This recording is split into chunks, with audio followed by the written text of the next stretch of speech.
পালিয়ে থাকা এসব লীগদেরকে এই ডিমটা আমি ডেডিকেট করছি।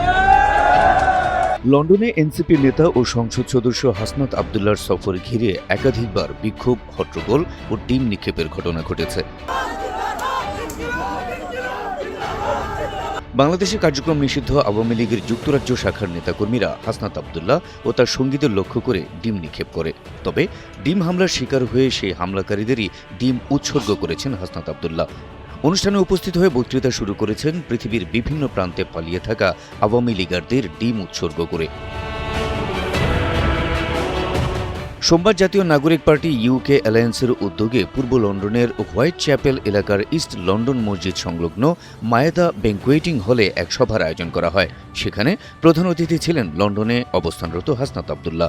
তার আসার খবরে বিকেল থেকে ভেন্যুর বাইরে যুক্তরাজ্য আওয়ামী লীগ ও সহযোগী সংগঠনের নেতাকর্মীরা জড়ো হয়ে বিক্ষোভ দেখাতে থাকেন। অন্যদিকে এনসিপির সমর্থকরাও অনুষ্ঠান স্থলের সামনে অবস্থান নেন। এক পর্যায়ে দুই পক্ষের মধ্যে তীব্র উত্তেজনা তৈরি হয় এবং এনসিপি কর্মীদের লক্ষ্য করে ডিম নিক্ষেপের ঘটনা ঘটে।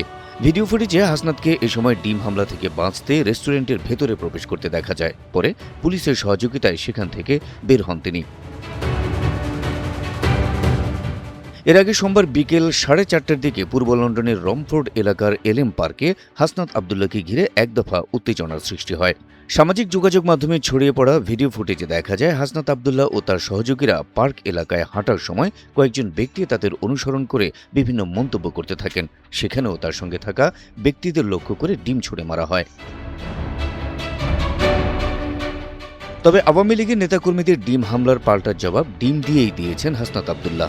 অনুষ্ঠানে বক্তব্য রাখার শুরুতেই একটি ডিম হাতে নিয়ে হাসনাত বলেন, বিভিন্ন প্রান্তে যেসব লীগার পালিয়ে আছে, যারা নিজেরা পালিয়ে থেকে অন্যদের বলে পালাবার জায়গা পাবেন না, দুনিয়ার সকল প্রান্তে পালিয়ে থাকা সেসব লীগদের এই ডিম ডেডিকেট করলাম। তার এই বক্তব্যের পর অনুষ্ঠানে হাস্যরসের সৃষ্টি হয়। আওয়ামী লীগের ডিম হামলার বিপরীতে হাসনাতের ডিম উৎসর্গ করার বিষয়টি নিয়ে নেটিজেনরাও মেতেছেন হাস্যরস আর মিশ্র প্রতিক্রিয়ায়।